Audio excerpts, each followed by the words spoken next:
नमस्कार जी। सत साहेब जी। क्या नाम है आपका? मेरा नाम भक्त बाबूलाल दास।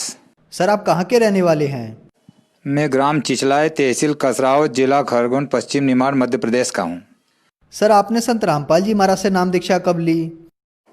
संत बंदी छोड़ संत रामपाल जी महाराज से नाम दीक्षा मैंने ली 27 फरवरी 2014।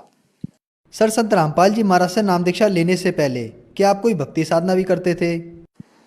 सर मैं भक्ति तो बचपन से वैसे कबीर परमात्मा की भक्ति और भजन कीर्तन करता रहा था, मगर उसके बाद में 1965 में गायत्री परिवार से मैं जुड़ चुका था।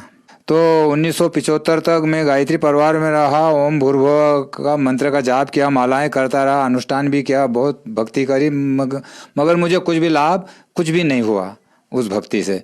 तो उसके बाद में फिर मैंने गुरु जी को चयन करा, उस भक्ति को छोड़ करके मैंने गुरुमीत राम रहीम जी आए थे, कसरावत आए थे ट्रस्ट लेके, और 3 नाम की दीक्षा दी थी उन्होंने। सतपुरख, अकाल मूरत, शब्द स्वरूपी राम, ये 3 नाम की दीक्षा मैंने भी ग्रहण की, और करीब करीब 7-8 साल तक मैंने इस नामों की भी अच्छी तरह से भक्ति की, जाप किया, मगर लाभ तो कुछ भी नहीं हुआ मेरे को इन नामों से भी। सर आप गायत्री परिवार में 10 साल से जुड़े हुए थे। इसके अलावा आप गुरमीत राम रहीम सिंह जी से 8 साल से जुड़े हुए थे। फिर आपने राधा स्वामी में 7 साल तक भक्ति की। तो फिर आप संत रामपाल जी महाराज की शरण में कैसे आए? बंदी छोड़ संत रामपाल जी महाराज की शरण में मेरे को एक ज्ञान गंगा पुस्तक मिली। वो कैसे मिली? हमारे कोई समधी थे, उन्होंने मेरे को दिया कि तुम गाने बजाने काम करते हो, ये किताब अच्छी है, तुम ले लो। मेरे को उन्होंने दी, तो मैंने कुछ पढ़ी उसको, वो वापस भी ले गए, पर मैंने उनमें जो पूरा पता लिख लिया, और मैंने सतलोक आश्रम में मैंने मोबाइल लगा करके किसी भक्त से चर्चा करी कि मेरे को ये ज्ञान गंगा पुस्तक चाहिए। तो उन्होंने कहा कि मेरे को तुम अपना पता पूरा बता दो, पुस्तक आपके पास आ जाएगी। तो मैंने अपना पूरा पता लिखा दिया, तो 3-4 रोज में मेरे पास ज्ञान गंगा पुस्तक आ गई। मैंने वो पुस्तक पढ़ी, ज्ञान गंगा पुस्तक में मेरे को अच्छा सा ज्ञान मिला, मेरे को जो कसक थी वो उसमें मेरे को मिल गई। तो मैंने कहा कि आप क्यों नहीं बंदी छोड़ संत रामपाल जी महाराज के शरण में चला जाओ और नाम की दीक्षा इन्हीं से ले लो। तो उसके बाद में सतलोक आश्रम में जाकर के संत रामपाल जी महाराज से प्रथम नाम की दीक्षा मैंने ले ली। सर संत रामपाल जी महाराज से नाम दीक्षा लेने के बाद क्या आपको कोई लाभ भी प्राप्त हुए? हाँ, बंदी छोड़ संत रामपाल जी महाराज से नाम दीक्षा लेने के बाद मेरे को पहले तो बहुत ज़्यादा परेशानी आती है। मैं क्या लाभ गिनाऊं उनके, शायद बहुत ज़्यादा समय लगेगा, पर मैं कुछ कुछ बता देता हूँ। कि सर्वप्रथम तो ये लाभ हुआ कि मेरे को आर्थिक लाभ में मैं थोड़ा परेशान था, तो आर्थिक लाभ मेरा सुधर गया सर। और उसके बाद मेरे भाइयों को भी मैंने जोड़ा था, मेरे से छोटे हैं, दोनों को जोड़ दिया था, मगर एक भाई मेरे से बहुत ज़्यादा द्रोह करता था, और खेती बाड़ी के झगड़ा चलता था, और वो पीता खाता था, इसलिए उनकी आर्थिक स्थिति बहुत डाउन रहती थी। और मालिक की संत रामपाल जी की कृपा से हम तो अच्छे थे, तो उन्होंने ज़्यादा हमारे से दुश्मनी लगा रखी थी। तो उन्होंने क्या करा, हमारे से झगड़ा करना शुरू कर दिया। झगड़ा करते करते एक रोज़ खेत में जाकर के मेरे बड़े बहू को और बड़े लड़के को मारा उन्होंने। घर से जाकर के पूरे परिवार चले गए थे वो, और मेरी बहू और बेटा अकेले गए थे, खूब मारा। तो वहाँ ढोर चराने वाले लोगों ने मोबाइल लगा के बताया कि भाई तुम्हारे बच्चे और बहू जो यहाँ आई है, ये तुम्हारे कौन लगते हैं, इन्होंने ये तो पूरा परिवार आके इनको खूब मारा है और बेहोश पड़े हैं यहाँ पे।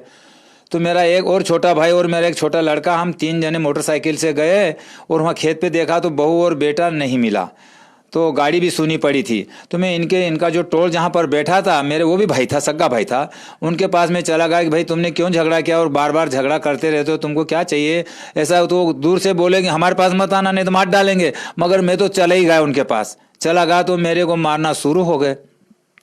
ऐसा बेरहमी से मेरे को मारा सभी लोगों ने कि मैं बेहोश होकर गिर पड़ा। तो मेरा एक छोटा भाई और मेरा छोटा लड़का दौड़ के गया और उनके बीच से खींच के मेरे को ले आए। अब मेरे को ले गए दवाखाने, ले गए थाने में कसरावत। तो हमको जब तक ले गए दवाखाने में, और वो मेरे छोटे वाला भाई जो तो मारने वाला था उसके परिवार सहित, वो कैसे बेहोश हो गया, गिर पड़ा, ये तो अब मालिक जाने, मैं तो कह नहीं सकता हूँ कि क्या हुआ। तो उसको यहाँ इंदौर रेफर कर दिया। इंदौर रेफर करने के बाद में वो छोटे वाला था, बीच वाला, वो यहाँ 2 रोज के बाद में निपट गया, मर चुका। तो उसके परिवार वालों ने हमको, मेरे 2 लड़के, एक बहू और एक मैं और एक मेरा भाई, हमको 5 लोगों को पुलिस के हवाले करके 302 का केस हमारे पे लगा दे और जेल में ठास दे हमको। अब वहाँ क्या हुआ, जेल में मैंने मालिक से अरदास लगे, बंदी छोड़ संत रामपाल जी से, महाराज से कि महाराज मैं आपका शिष्य हूँ और आपकी भक्ति भी कर रहा हूँ, आपके बंधन में हूँ और ऐसे क्यों हो रहा है। तो मालिक ने मेरे को सपने में आकर के कहा कि बेटा डरो मत, तुम्हारे कर्म कट रहे हैं, तुम्हारे कर्म कट रहे हैं, तुम डरो मत, सब ठीक हो जाएगा।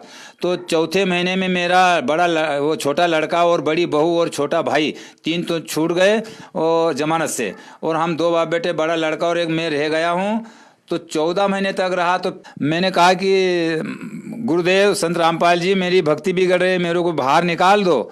तो संत रामपाल जी ने मेरे को प्रेरणा दी कि तुम मत डरो, तुम्हारी भक्ति भी चलती रहेगी और तुम बाहर निकल जाओगे। तो मेरे लड़के ने आके इंदौर से वकील कर लिया और जमानत से 13 दिन में फिर हमको निकाल लिया। 14 महीने के बाद 13 दिन में मालिक की कृपा से, संत रामपाल जी की दया से हम दोनों बाप बेटे बाहर आ चुके हैं। आज हमारे बंदी छोड़ संत रामपाल जी महाराज की दया से हमारे पूरे परिवार की जमानत हो गई है और हम बाहर हैं और मालिक के भजन कीर्तन और उनकी भक्ति मर्यादा में बंधे पड़े हैं और आराम से रह रहे हैं। और केस से जो भी होगा, मालिक ने कहा कि मत डरो, उन्होंने झूठे केस में फंसाया है उन लोगों ने, तो तुम झूठे केस से मत डरो, तुम बरी हो जाओगे, ऐसा संत रामपाल जी महाराज ने बताया मेरे को सपने में।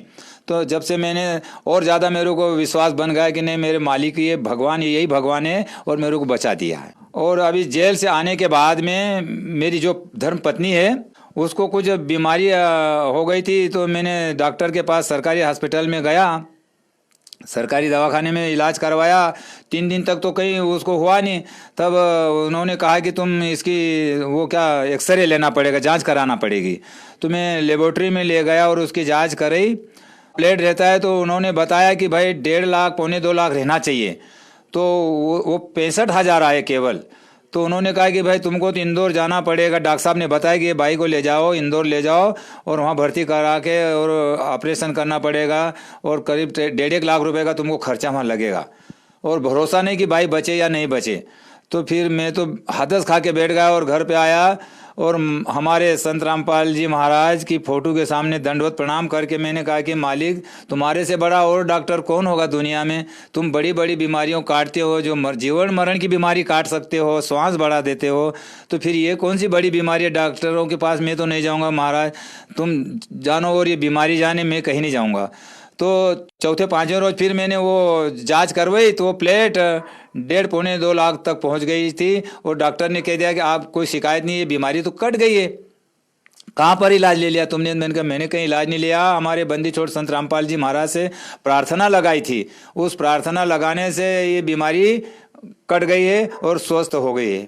सर, संत रामपाल जी महाराज से नाम दीक्षा लेने के बाद आपको लाभ ही लाभ प्राप्त हुए। तो जो श्रद्धालु आज आपको देख रहे हैं, आप उनको क्या संदेश देना चाहेंगे? जो श्रद्धालु भक्त आज हमें देख रहे हैं, मैं उनसे यही प्रार्थना करता हूँ कि भैया तुम संत रामपाल जी महाराज से नाम दीक्षा लेकर के अपना जीवन मरण का कल्याण करा लो और शीघ्र अतिशीघ्र उनके शरण में चले जाओ। सर, संत रामपाल जी महाराज से नाम दीक्षा कैसे ले सकते हैं? हाँ, ये बंदी छोड़ संत रामपाल जी महाराज से दीक्षा इस प्रकार ले सकते हैं कि जो शाम को टीवी पर सत्संग चलता है उसके नीचे एक पट्टी पर नंबर वगैरह लिखे रहते हैं, उन नंबरों पर देख लो और अपने निकटवर्ती जहाँ पर भी कोई ऐसा सेंटर बना हो वहाँ पर जा कर के संत रामपाल जी महाराज से नाम दीक्षा लेकर के अपना जीवन मरण रोग का कल्याण करवा सकते हैं। धन्यवाद सर। धन्यवाद।